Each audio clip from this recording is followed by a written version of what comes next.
You got the topic? Yeah, actually, I think I do. We can talk a little bit about laughter. Check. Check. Yo, what's up? Did you ever find out what was wrong with the like why we haven't yet? Like we had to switch hosts last week For the Zoom. Zoom, yeah. Because we had a free account, and we had, if you have more than 3 people on a thing, you only get like so many minutes. I know 30 minutes. I know that. But yeah. if you have 2, you can do it for as long as you need.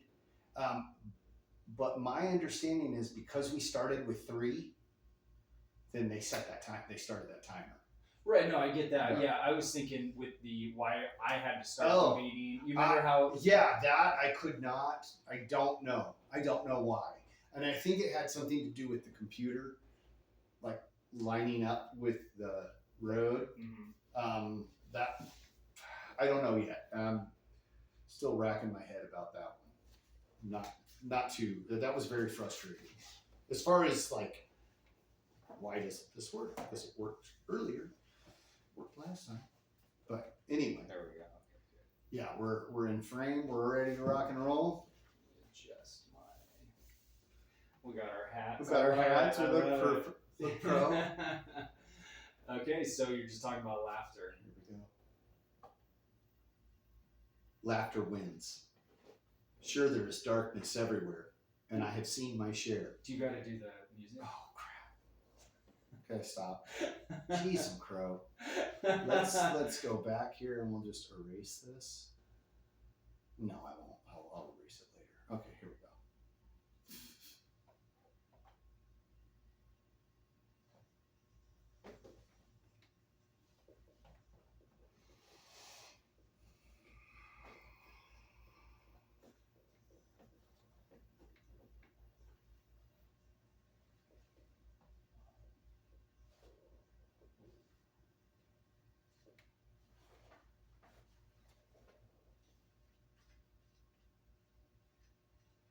Laughter wins. Sure, there is darkness everywhere, and I have seen my share, but it is not where I live my life. Not at all. In fact, the opposite is true. I'm not wandering around suffering and despair. No, I am having fun. Fun. I am laughing. I am joking. I am clowning around, making fun of everything and everyone, especially myself. I am an easy target to poke fun at, and I am good. And I am good with that. Because sure, life is tough, but it gets a lot easier when you are laughing at it. So despite the suffering, in fact, to spite the suffering, to spite the hardships, to spite the challenges, laugh at them all. They can't stand it when you do, and they all get easier. Yes, laugh at them all. Laughter wins. Friends, this is the Formless Podcast, episode number 65, with Tyler, the superhuman, and me, Dustin. Good morning. Good morning. How's it going, man? Oh, we're doing good. You know, we're got a lot of heat here in Northern California. Lord.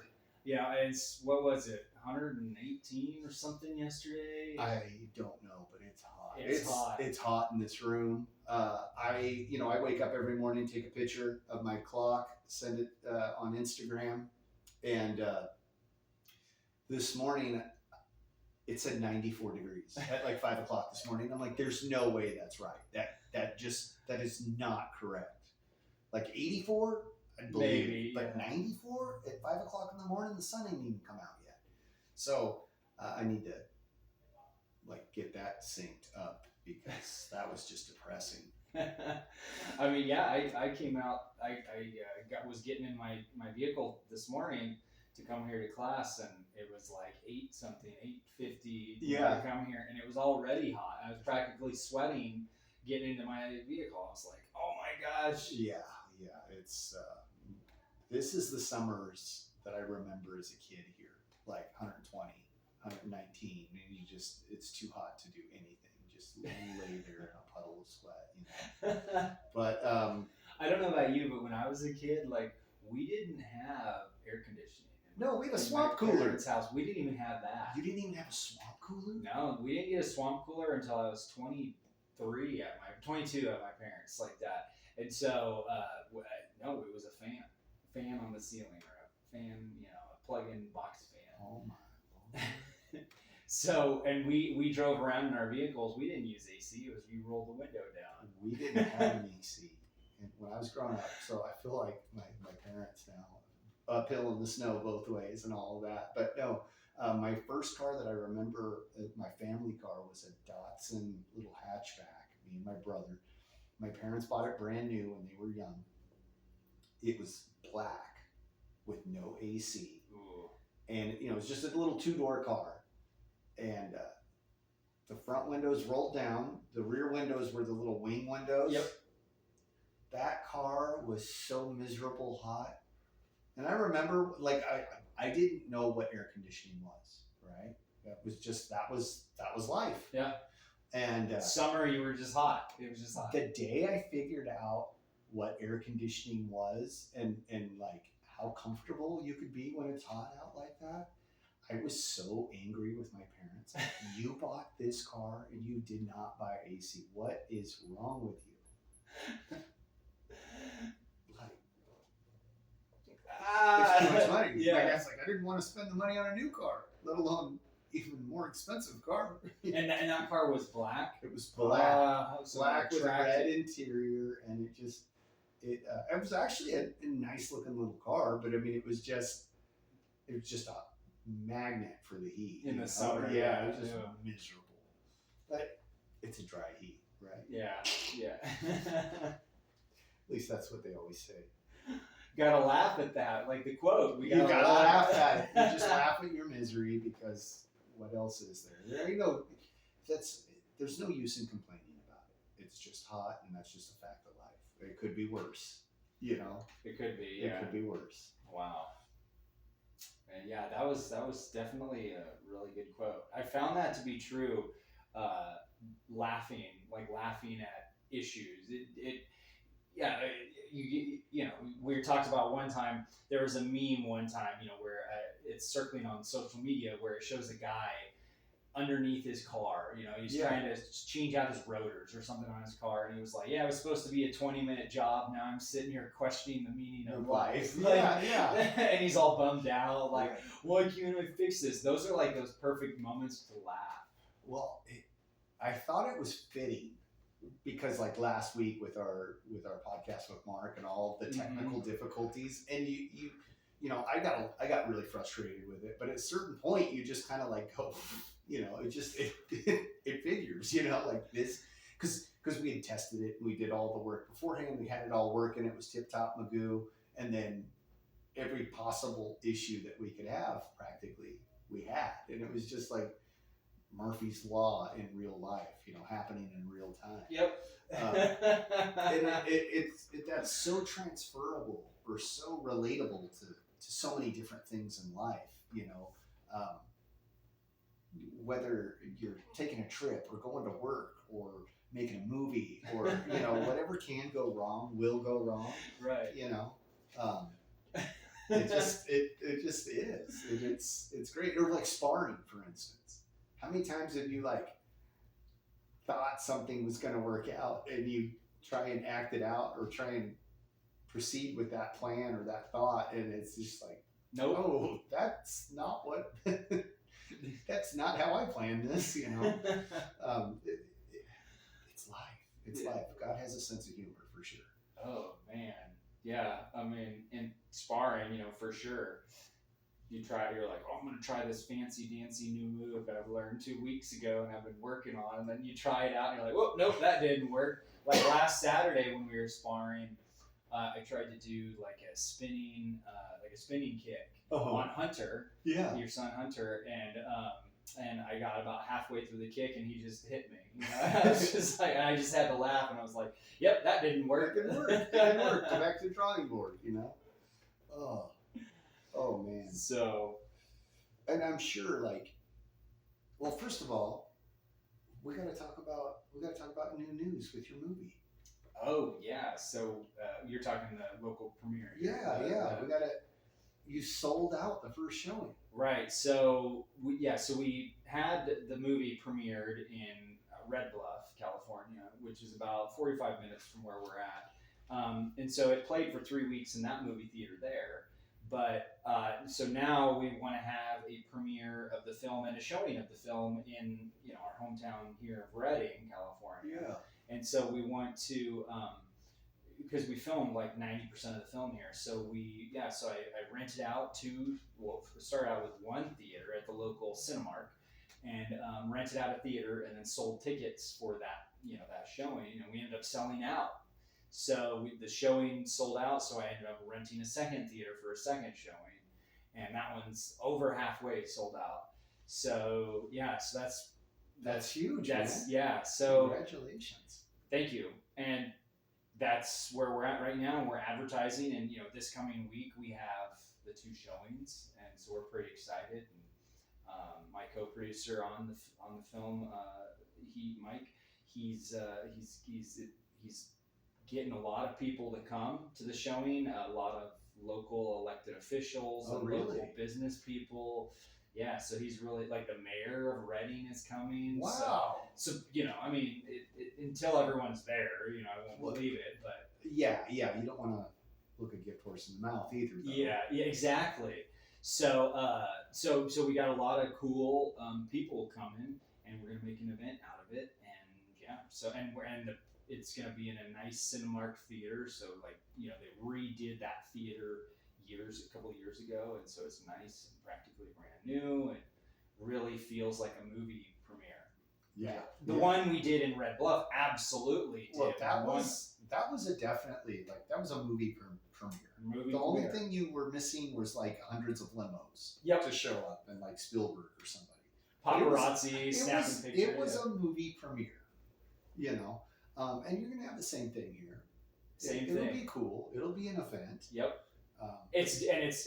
We're having, the nice thing is we're having the premiere here in Redding, where just down the road from the theater is like places we filmed. Film part of the movie. So that's really cool. And but yeah, it's we're still advertising, and we're working on hopefully having swag stuff to hand out at the movie theater. Cool. People can take home. So right on. That's awesome, man. Yeah. We'll see. So we'll see how it goes. Just gotta keep smiling. Keep smiling. One foot in front of the other. I got I got another movie I'm working on already. So I've got another script I found, and I'm working on getting this one produced, and so we're moving forward on this one. Nice. So it would be a rom-com, a romantic comedy. Right on. And I want to stay in kind of the comedy genre. We talk about laughter. Yeah. I've said it before. Laughter is 2 things at once. Do you remember what they were? It can be 2 things. Laughter is both a glue and a lubricant. Oh, No, I don't think you've told me. Okay. My apologies. I thought I said that on the podcast before. But yeah, laughter is both is 2 things. It's both glue and lubricant. And laughter binds people together, but it also lubricates them together, right? It's 2 things, and they're 2 almost opposed things. It's the glue and the lubricant. Wow. At the same time. And that's cool. Where did you hear that? I heard this at a seminar in Los Angeles one time by a gentleman named Ross Jeffries. And so I heard from him. You just look him up. He's a funny guy. But he said that. He said laughter is both a glue and a lubricant. And he got up there in front of the stage, and I don't remember what he did. He told a joke or made fun of himself at some point. Maybe that goes back to the quote. Just make fun of yourself. Absolutely. And so he had said that and never forgot that. Never forgot that quote. And I was like, that is really good. And that's a really good thing to know. Because you get people laughing, right? Well, then you're on the same side. And you're on the same side. Your shields come down a little bit. If you have shields, if you have walls, it might come down a little bit. And for sure. I mean, how crazy is that? That's wild. That's wild. Yeah. And so I've always thought about that. So making movies, I want to do movies in the comedy genre. Like if I had to pick one genre to do, I would do comedy, because have you ever heard that urban legend of it? Actually is a true story. You can look it up. The guy that he had terminal cancer, and he ended up I forget his name, but it was this gentleman. He had terminal cancer, and what he did is the doctors were like, "You are going to die," and you've got, I don't know, 6 months to live or something. And so this gentleman went home, and he just started watching comedy movies all day, and like for like a month straight, he watched a comedy film and just laughed. Even when it wasn't that funny, he would ha ha ha ha laugh. Well, apparently it cured his cancer. He went back to the doctors, and he didn't have any cancer. And so you can look this story up. You can Google guy who there's like a Wikipedia page and everything. Really? Yeah. And so whether or not the details of that story are 100% accurate or true, and whatever you read, that sends a message that says like laughter is healing. Yeah. It's exactly. Exactly. But it does a lot for us. Well. And I'm not saying if you're having an illness that you're going to get cured by laughing. I'm just saying it definitely helps the misery a little bit. Exactly. Even at like times of struggle, like when things are really hard, if you can laugh at anything, it makes it that much easier. Yeah, for sure. I mean, I agree, and I mean, like, how many times have we trained and like smack somebody upside the head, and then you just both start laughing, or you know what I mean? Like something happens that's like whoops, that's not supposed to happen that way, Yeah. And it builds camaraderie. It builds. I mean, yeah, that's cool. I didn't know that. I mean, because we always talk movie ideas and stuff, and I didn't know that was like your chosen. That's the road you want to go down. Like, because you we always talk about movies, and we always talk about different ideas that you have or that you're working on and stuff. And I didn't know that that's what you had chose. That's cool. Yeah, I mean, I would definitely love to make war films and Western films, maybe an action adventure. Yeah. But if there was one genre, like if you had to pick one, it would be comedy, because I just think that you can just use comedy as a way of getting the audience's shields down to get them laughing at these characters in the film, and then you can deliver the message of the film, the theme of the film, and they're more receptive when they've been lubricated up with some laughter. Yeah. Well, and it's fun. It's fun, and like, what's wrong with that? What's wrong with having fun? Granted, I mean, there's a line. Obviously, you don't want to have fun at others' expenses and all of that, but like, just have fun. It's great, Wow, that's cool. That's really cool. Yeah, and I think there's even when it comes with laughter, I almost want to say that we have our eyes produce a couple different types of tears. There's like three different types of tears. I've not heard this. Yeah, and I it's just something I just thought of right now, because we're talking about laughter, and you hear the phrase tears of joy. Mm-hmm. Yeah, so that's like when you have there's several different types of tears your eyes produce, and I think tears of joy, I remember reading that those tears that come from laughter, that is actually a distinct type of tear. And so it's like a different chemical makeup. Yeah, it's a different chemical makeup. Yeah, there's three types of tears, I believe. And so I don't want to look it up on my phone right now, but that's and so laughter has a certain type of tear. When you laugh and then your eyes, those big belly laughs. Yeah. So that's its own type. So, and I didn't know that. We need, crazy. Like you're saying, we need laughter, and there's more laughter in the world, and it's fun. It should be fun. It is fun. Yeah. I think it would make life a little easier on everybody if we could laugh at ourselves. Oh yeah. You know, if we could laugh at the situation that we're in. You know, some days that's all you can do. Right? You're right. It's like I can't go to jail today, so I'm gonna laugh at this.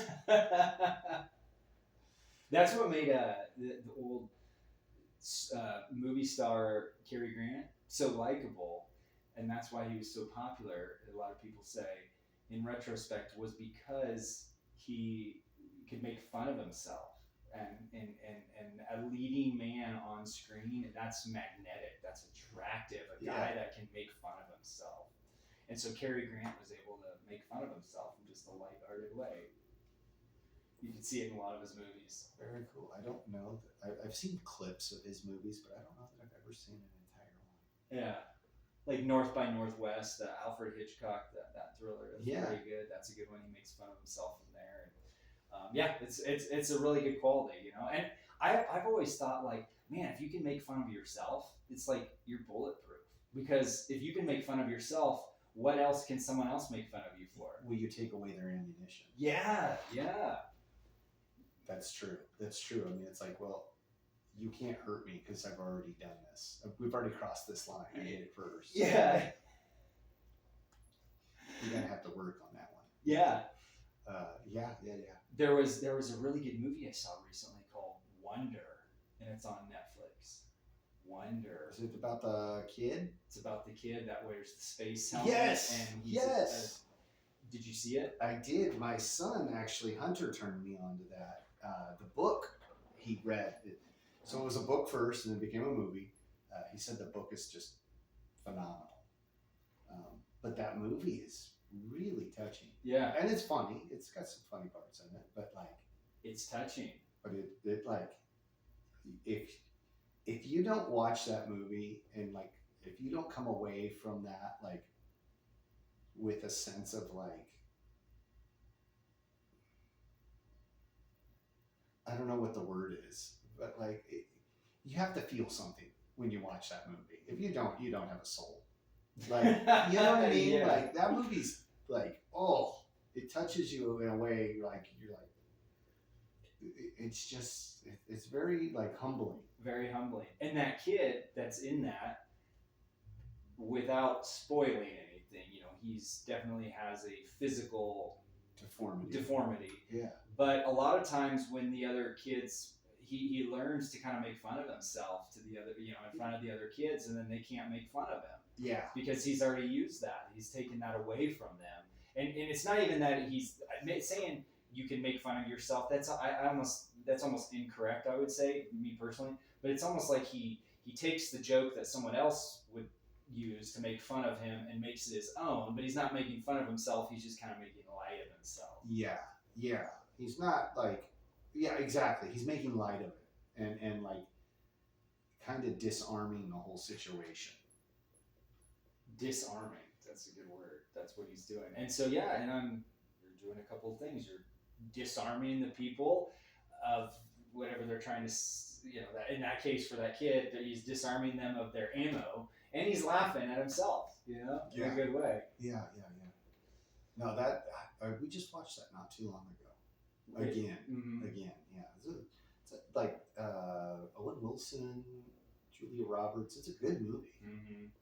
Yeah, very good film. And the world needs more laughter. I mean, my gosh, the way everything is these days, like I want to laugh every day. It's a lot better for sure to be laughing than the alternative, which there's a lot of stuff to cry over, but it doesn't do us any good, does it? Oh man! And your sons, when we're in class, you know, Tom, before now, when we were working on some of those Arnis moves with the sticks, like Tom's always just laughing. He's like, "Oh man, I messed that up. Oh, I got this," and so he's always just having a blast. He's the kid that likes to have fun. That's for sure.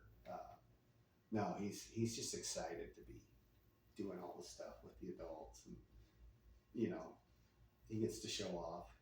You know, It's good. It's good times. It's good times. I know he laughs so much that there's usually something wrong if he's not. It's like a major indicator that something's not right if he's not laughing or joking around. You know, it's cool. It's really cool. He's a good kid. Very good. Very, very cheerful. Very happy. I don't think I've ever seen him in a bad mood. Oh, he gets there. Oh, right. I see the public version. Yeah. The dojo. Everybody has two faces, something like that. The one they show everyone else, and then the one they have. You heard that before? I have. Yeah. I have. No, he generally has a very positive outlook on life. Right now, he's being super good because he's trying to convince mom and dad to start a YouTube channel. He wants to do a YouTube channel. His own thing. And I don't know. I have some moral dilemmas with that. Like, I don't know. There's a lot of that going on right now with like families and kids and stuff doing different things. And that one just kind of rubs me the wrong way. Like, I don't want. First of all, it's a lot of work. Obviously, as you know, doing this, it's a lot of work. But like, I just don't know that it would be in his best interest long term for that. And also, like, if he did make money at it or anything like that, I would just, a certain part of me would feel dirty. Like, with that whole thing. Like, I don't know. It just makes me feel kind of like child star territory. Yeah, kind of thing. yeah. Like maybe a little bit older. Yeah, maybe he's a little bit older. And I think that might be the route. I might have to wait. I don't know. It just, that's all he wants to do anymore. It's like a YouTube channel. And so yeah, it's crazy. But so well, I gotta do some soul searching on that one and really think about it. But we'll see. Well, yeah, that's he's definitely involved. And what I was going to say, so not the one thing I wanted to talk about again was back to the movie thing. Is one of the really great things about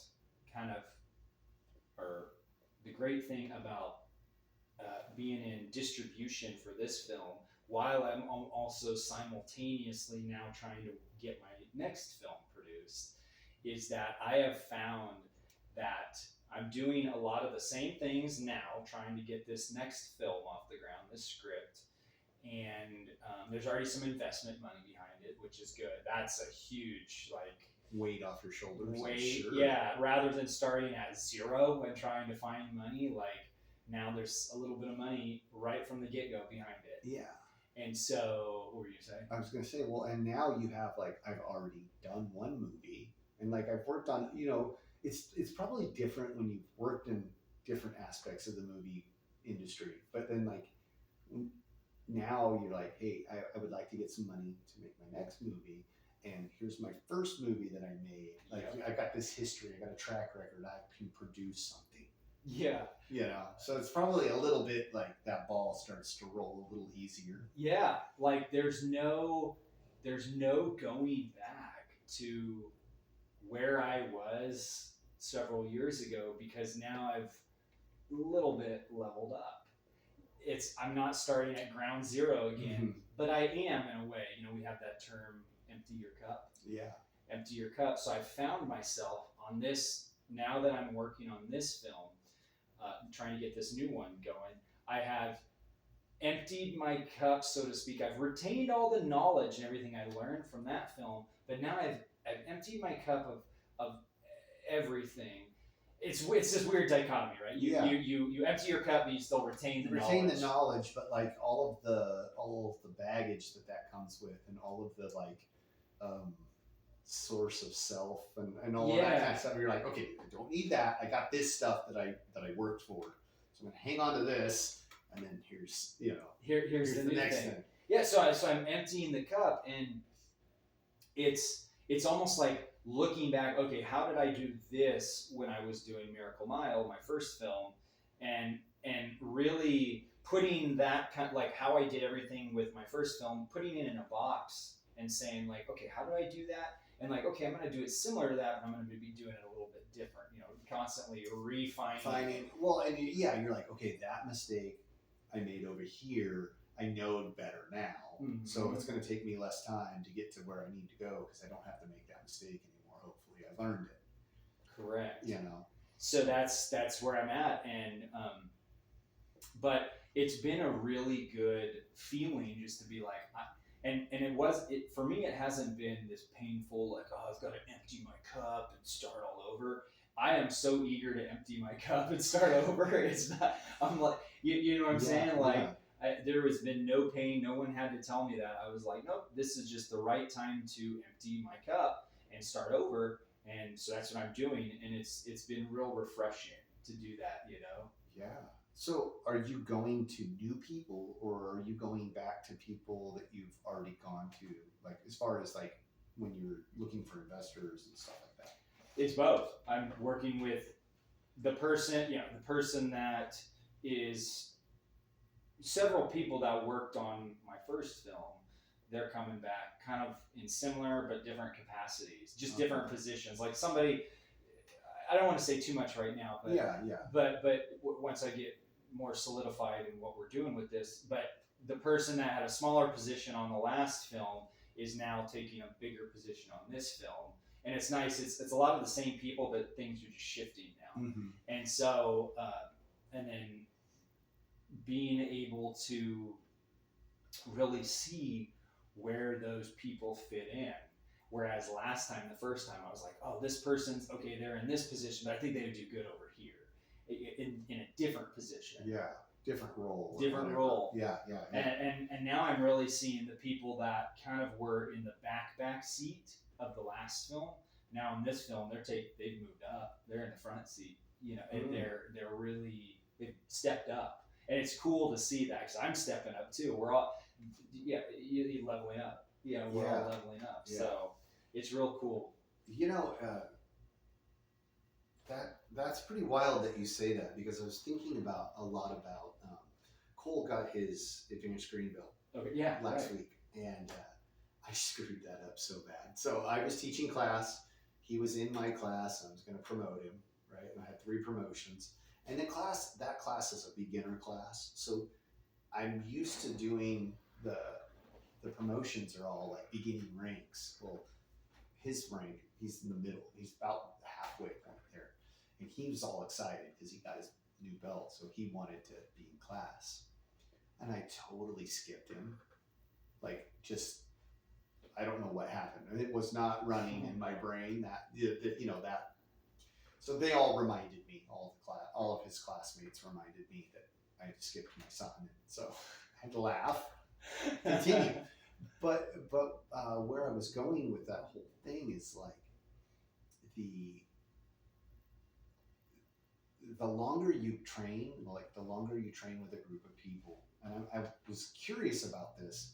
You see roles shift, like you said, like some people that take smaller roles in the beginning, now that they've got a little bit more experience or they're more familiar with their surroundings, they take a bigger role later on. They're a better partner. They learn at a different capacity, at a different speed and stuff. And it's interesting that you bring that up with like the movies and stuff, whereas like you had maybe a key grip person and now they're, I don't know, a makeup or a costume or a slightly bigger role, but a different capacity, the military must be similar to that.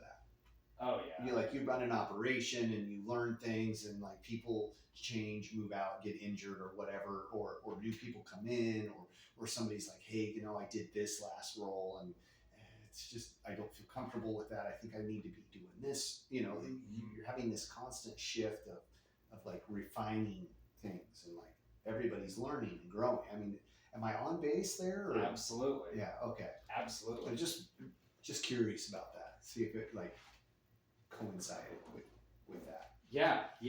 That's and I think that's something that when I was younger, I didn't necessarily like is always, I like, we like things to get solidified, and we like the same, right?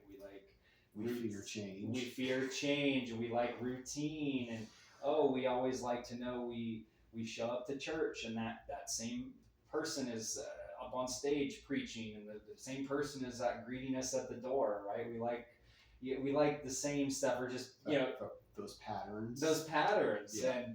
And that was hard for me especially when I joined the military, and things are always constantly changing and shifting, and it's never you may or may not be with the same squad, the same guys in your squad all the time, and all of a sudden one day one guy gets moved out, and you've got a new guy coming in, and you're like, okay, how's this person going to gel with the whole squad? Will they gel? Like, yeah. And that was real tough for me to get used to. There's always change. I'm like, why can't we just set it and forget it? And there's truth to that, right? There's truth to that.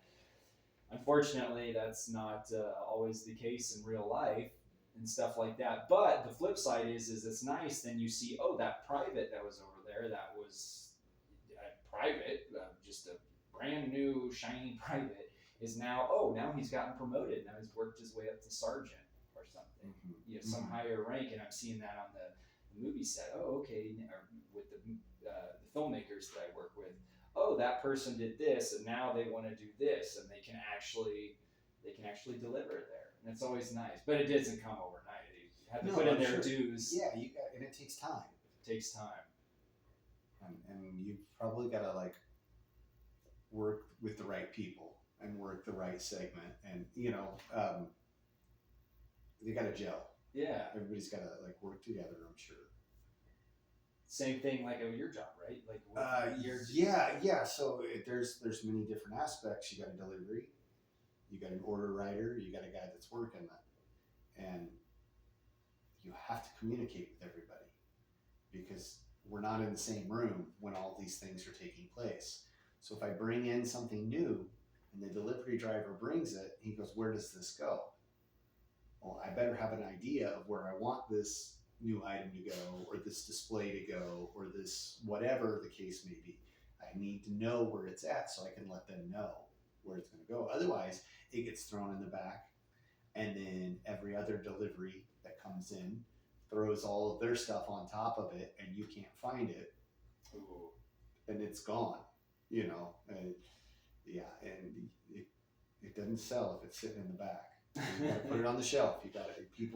Customers have to be able to find it before they can buy it. And if they can't see it, they can't buy it. Right. So yeah, it's just this chain of communication that it's constantly happening. Do you have I'm sure there's people that switch out, new person. It's constantly shifting and constantly changing. People quit, people get hurt, people take vacation. And then it's you're emailing a guy and he's gone. He's not here, he's on vacation. So your email goes out to the ether until 2 weeks from now when he gets back. He's like, oh yeah, that was Fred. He delivered that, and he didn't know where you put it, or he didn't know where you wanted it, so he just left it in the bag. Don't worry, I'll take care of it when I get back to work. That kind of thing. All sorts of stuff like that happens. It's constant. There's constant change, and it's very difficult, or at least it is. It can be very difficult because I am very much a creature of habit. I wake up every morning, no later than about 5:30 at the absolute latest, 6 o'clock. Usually it's about 4 or 4:30, and I like to do my thing. This is the routine. Don't change the routine. And you can't do that in the business that I'm dealing with right now. You got to be on your toes and flexible, because not only do I have my own team that I'm worried about or dealing with, right? The truck driver, my sales, and the merchandiser, the person working the load, but I also have the store and all of their people. So if I make a communication with Tyler, the opening store manager, and the delivery only comes at the night, when Bob's working, but Tyler didn't tell Bob what's going on. Bob's like, what the heck's this here for? I don't need this, you know? And it's just this constant, like, it's constant chaos. My phone rings all the time. People are like, what are you doing with this? What's this going on? Did you not send a load here? No, we sent it Wednesday. But it's just back and forth, back and forth, back and forth. It's wild. It's like a seriously detrimental game of hot potato. And you don't want to be like hanging on to the hot potato. You know? Like, oh wait, I did everything I'm supposed to do. You take it. You know? It's crazy. But you can't take it too seriously. Like I get spun up a lot, and I have to like just chill. Like I have to constantly remind myself, like, we're not saving the world here. Yeah. You know, we're not curing cancer. Gotta laugh. I gotta laugh. Like the best case scenario, I'm probably gonna give you diabetes. So I kid. But yeah, it's just wild. You're on your toes, you know. And if you're not, you're under the 8 ball. And yeah, get back on it. But you know, that's all you can do. Do you feel like that when new people come into the job that they come in those positions, like talking about, do they come in and they're really flexible and want to say, hey, how can I make, like, they want to empty their cup, or do they come in with like a pre-set plan? It depends. Most people that I've seen, and I've only been there for like a year and a couple months. Most of the new hires seem to just have this deer in the headlights look, like they just get steamrolled by all of the stuff because it's overwhelming. There's been a few people that have come from other competing companies, and they seem to just take to it. Like it's the same rodeo, it's just a different horse. Oh, that's a good analogy. You know? Yeah. So yeah. And I worked in the grocery industry for a long time before I got my dental sales job that I had. So I had known it, but it was just like, it was a different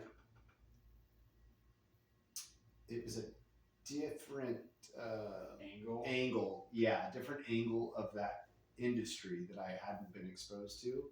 But the intensity and the intensity and the like, hey, this stuff's sitting here, let's go, you know, kind of mentality is pretty much the same. It's just a different angle. Yeah.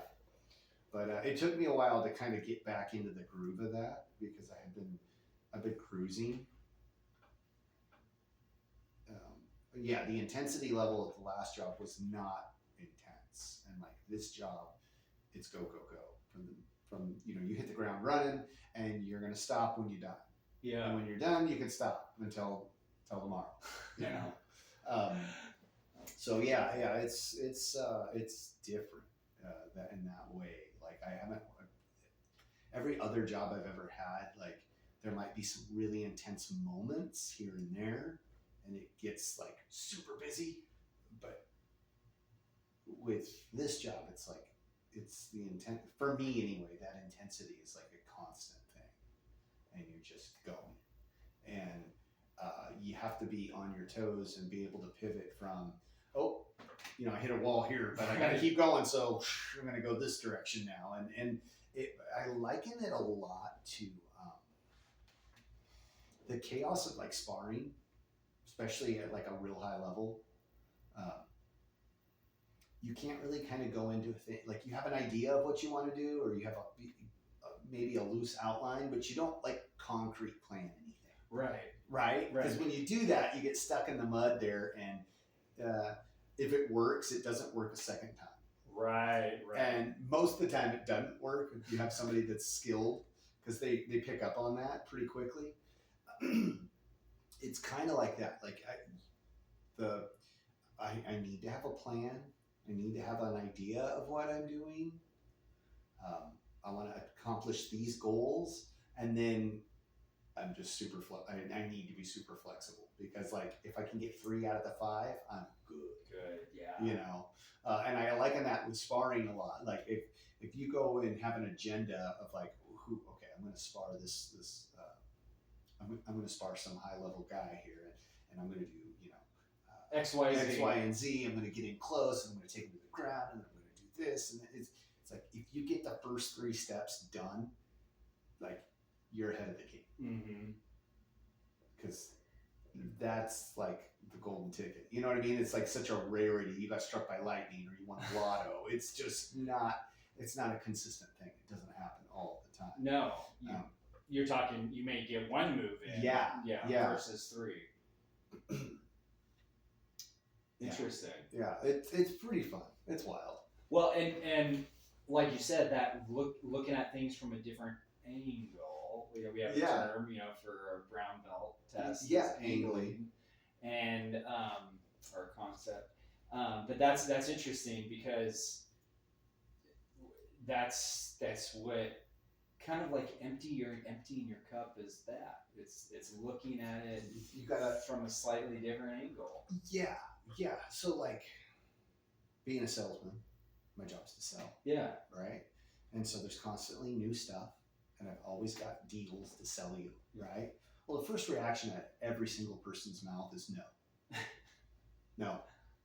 Not interested. No, I don't want it. And so it's like, okay, well, that first approach didn't work. So what's my next approach? Okay, I can't go with the same thing because I'm just gonna get the same result. Yeah. So I gotta come up with a whole new plan. And so I'll make room, right? Like, you know what, Tyler? I know you don't want this, but this is a really sweet deal, and I already made room right here. I want to send you 10 cases of this water that doesn't sell, but it's going to sell because pretty soon it's going to be 110, and you're going to need these. So, I've done all of your hard work for you other than write the check. It's right here. It needs to go here. It'll be here Monday. That's good. Yeah. That took me a long time to learn. And figure out. But now it's fun. Before, it would be like, you would say no, and I'd be like kicking the dirt, be like all bitter about it and stuff. Well, Tyler's a jerk. Yeah. I got this sweet deal here, and he's not going to take it. I'd be all pissed off and stuff. Now I'm just like, oh, okay. Now I'm going to try a new term. Okay, that one didn't work. Let's try this one. We'll go back to the drawing board. What did you call that? Making space for you? Is that a sales technique? No, it's just like if the more things that I can do ahead of time make your job as easy as possible to say yes, the more likely I'm going to succeed. If I just go, hey, Tyler, I got like 20 cases of water I want to bring in next Monday, and I leave it at that. Well, as a business owner or as a manager, you're just thinking of how much is that going to cost me, and where's that going to go, and who's going to trip over it, and how many man hours am I going to have to spend moving this stuff. But the more of those questions I can answer without even bringing them up to you, the better off I'm going to be. You know what I mean? Like I made space, Tyler, right here, this empty space right here. I want to put water here. It's going to be 115 tomorrow. You got enough. You have just enough water to make it to tomorrow. So I'm going to bring in 15 cases, 20 cases, whatever. It's going to go right here. The door where the shelf is, where you stock the water, is right here. It's not even 3 feet away. Your guys, your employees don't even have to turn around. They can just go one hand to the next and put it right on the shelf. And you might as well stock a guy right here all day tomorrow because that water's going to be selling. And the more I can do that for you, the more likely, at least the more successful I've been there, right? Yeah. So the more I can take away that guesswork for you, the more likely you'll say yes. And then we go into the numbers. All right, if you buy 5 cases, it's $21.50 a case. But if you buy 15, they knock the price down to $19.30 a case. So there's a $1 whatever savings, and you start giving them the numbers. It just depends on the person you're dealing with. If you're dealing with the manager, the guy who's going to be responsible for it, and the guy working it all, he doesn't care about numbers, right? He just cares about logistics. I'm going to have to move this crap a whole bunch of times before I get rid of it, and then you're going to bring more in. Yeah. So no. Yeah. Logistics. Yeah, logistics. Yeah. And then if you're talking to the guy who writes the check, he don't give two craps about the logistics part. He wants to know how much money he's making, how much money he's got to put out to make that money, how long it's going to take him to make that money. Right? Or her. Sorry, not to be sexist. But and there's a, you got to find that, okay, who is this person? Are they logistics or numbers? Or an entirely different thing, you know? And there are entirely different things. I don't feel like I'm even close to knowing my rear end from a hole in the ground. Because there are people that can talk me under the table and put me to shame with this. I am a mediocre salesman at best. I don't know, man. I'm sitting here. I want to buy some water from you and sell it. at best, I'm a mediocre salesman. But it's with the right attitude, it's fun. Yeah. With the right attitude, it's fun, and it's like I don't like to sell, really. I like to help. Oh. Like, I want to help you. Like, Tyler, yeah, I got to bring in a pallet of ABC product, whatever it is, and I know you don't want it, but my boss that I've never even met or talked to said I'm sending it in. Your boss that you've never even met or talked to at this giant corporation that you mega box store that you work at said yes, they're taking it. So it's coming. I'll help you find a spot, but I don't know where you want it. So here it comes. And next week I got 4 more of them babies coming. You know, so it's stuff like that, and it's consistently back and forth and craziness. Man, I really want to buy some water from you right now. I want some water. It's got to be 95 in this room. It's hot. It's pretty hot. I mean, if it's getting hot in there, it's getting hot outside. Yeah. That's so fascinating to me. Really? Just seeing you talk about that. That's I can tell you've got mat time with doing sales. Yeah, I have a lot of mat time doing sales. Yeah. Okay. I'd rather have mat time doing mat stuff. Martial arts. Arts mat time, but we'll get there one day.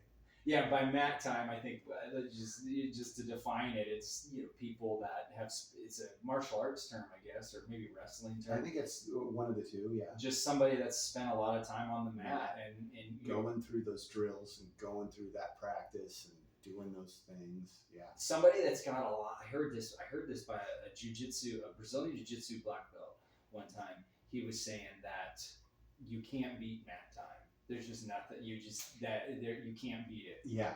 I mean, you got to put it in. You got to put the work in. And you have to drill. And I just shared something like that on one of the stories that I did for Instagram. It was one of the guys was talking about drilling and how important it is to drill and like just go through those fundamental things over and over and over again. That's and you gotta put that mat time. You gotta put that mat time in. Yeah, man, I can tell with your salesmanship skills, like you are not mediocre. Oh no. If there are any coworkers listening to this right now, they're like shaking their head, I'm sure, or screaming at the speakers. But no, there are guys that make it look like there's 6 salesmen at the company I work for, and all of them they shine in their own area, but they're slick, they're good. Like, one guy's been doing it for 30 some odd years. And mat time. He's got that mat time in, and he knows how to do it. And like, it's wild. It's wild to watch. Like, I don't, like, we don't see each other, but maybe once every 3 months or so when we get together for a meeting. If otherwise, like they're in their area, I'm in my area, and those paths don't cross nearly at all. So, but when I do get to hang out with some of those guys, they're like, they just, they got their stuff together. It's dialed in. Dialed in. Yeah. It's impressive because it's like, it takes work to do that stuff. It takes a lot of work and a lot of planning and a lot of like thought and organization, and you have to have your stuff in a row. You got to have your ducks lined up and ad changes and sales and things are always changing because I don't know how that works. I don't deal with that half of it, but that stuff's always coming down the pipe. There's always something coming down. It's like, okay, next week this is on sale, and the week after that this is on sale. So if we stock up here on this now, you'll make more margin, and there's all of that stuff that I don't know anything about. I'm just like, as soon as it comes, I deal with it now. Get this dealt with and move on to the next thing. Yeah, it's crazy. I don't want to talk about work anymore. Yeah, I like the mat term. I like the mat time. Mat time. Yeah. But that is such an, anything in life, you got to put the mat time in. You have to put mat time into your movies. Mm-hmm. You had to do that. Otherwise, you wouldn't have got off the ground. And now you've got enough mat time in that you kind of know what's going on to know, like, you're not going to make some of those same mistakes that you made the first time around. You're going to make new mistakes now. Mm-hmm. And you're going to have new experiences because you've already got some of those fundamental experiences taken care of and you know how to deal with those. So those are like, oh, done. Yeah. That I got that one. Let's move that out of the way. Let's look at this more advanced stuff now. And let's take care of these things, Yeah, that's exactly it. And just having the realization that whatever a person is trying to do, whether they're opening a business or trying to get their next belt in martial arts or achieve something, I've noticed it in regards to me that getting where I'm at now with finishing one movie and now I'm working on another one, in the best way I can describe it is you feel like you've earned your place. And that's not I don't say that, like some people might say, well, I deserve that. That's a whole other conversation. Somebody saying I deserve something, but somebody saying, like, I can honestly say I've earned where I've got to. Like, I've had to put mat time. Mat time. And that's not a conceited thing to say. That's not I'm full of myself. That's a healthy, I earned where I got to because I had to put up with so much and learned so much and expanded, grew, that I really feel like I'm occupying this space as a movie producer now, and I've earned it. It's like, and when we were testing for our black belt, you and me and the three other people, we had Dave Van Klinken, who had 3 other black belts and a green belt in other arts and was testing for his 4th black belt with us. Yeah. He said one morning, because him and I were coming to the dojo every morning at 6:30 a.m. and we were training for about an hour and 15 minutes, about an hour, and we did that for 6 months leading up to the black belt test. And one morning he said, and this is coming from a guy who got 3 other black belts and a green belt, and he said, you are a black belt. You just got to go to the test, and it's just a coronation is what he called it. The black belt test was just a coronation. He's like, you earned it. He's like, I see you putting in the time and the effort, and you're always here, and you earned it. And so it came from that was like bestowed on me from him.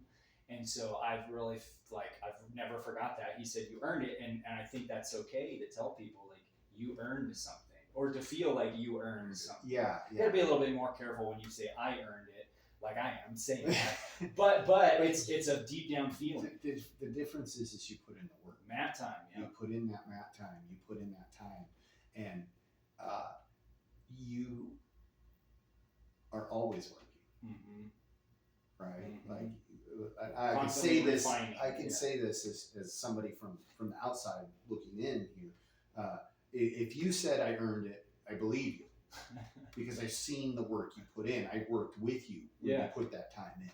So, like, speaking as your friend, I see that, you know. Whereas if somebody else that I didn't know say I earned that, I have to take them at face value. Right. And you're like, so I see what you're saying, because that could very well be easily confused with an ego thing. Yep. That's why I said it's careful. Yeah. There's a fine line there. Well, like I was getting the feeling like when you're talking about sales, I know you didn't want to talk about work, but sales, like I'm just like, oh no, like this, like Dustin doesn't even need to convince me that he knows what he knows. He just does it. Like he earned that experience. Through smacking myself in the face with a 2x4, you know, that's what it felt like sometimes. You know, you have to take your bumps. You know, you take your lumps, you take your bumps, and you learn, like, oh, I'm not going to call this person at 8 o'clock in the morning. They like to sleep in, you know, and you only learn that by making that mistake, you know. On the job training, just like your movie stuff. Like, there's obviously some mistake that you made coming down that road where it was like, I should have known better. I don't do it this way. I do it like this. Or, you know, there had to be something like that for you. Oh, all the time. Yeah. Yeah, all the time. Just like, where do I start? I'm talking about that. Yeah. There's industry standards, I'm sure, that only people in the industry know this is how it's done. And you don't do it that way the first time. And then you're like, oh, that's why they do it like this. Yeah. Now I know better. Yep. Kind of like guidelines. Yeah. What to do. So proper protocols. So. Well, hey, we've been at this in an hour. I'm sweating like I've been working out for the last 4 hours. It's getting hot. I already did work out. You worked out. Let's call it good. All right, friends. Hopefully we entertained you. Hopefully you got something out of this. If you did, thank you very much. If you didn't, come back next week because we'll be here again. Check us out on the Instagram at the Formless Pod. We are on all the social media at the Formless Pod. Our email address is formlesspod@gmail.com. We also have a YouTube channel that is slowly growing. All of our podcast stuff is on there. There's the live video, which is kind of the behind the scenes stuff, and then the audio only version, which is recorded, cleaned up, pretty, and you can hear music, Marc's music. We have t-shirts, hats, stickers, sweaters, although you don't need a sweater in 119 degrees. You might need one in 6 months from now. They're on the website. Is that it? Do you have anything else? That's it. I think you covered it well. All right. Friends, have a wonderful evening.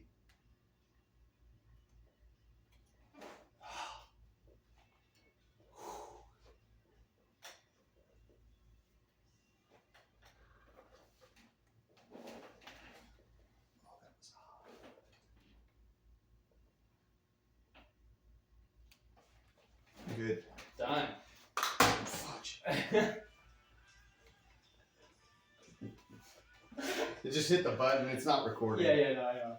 Oh.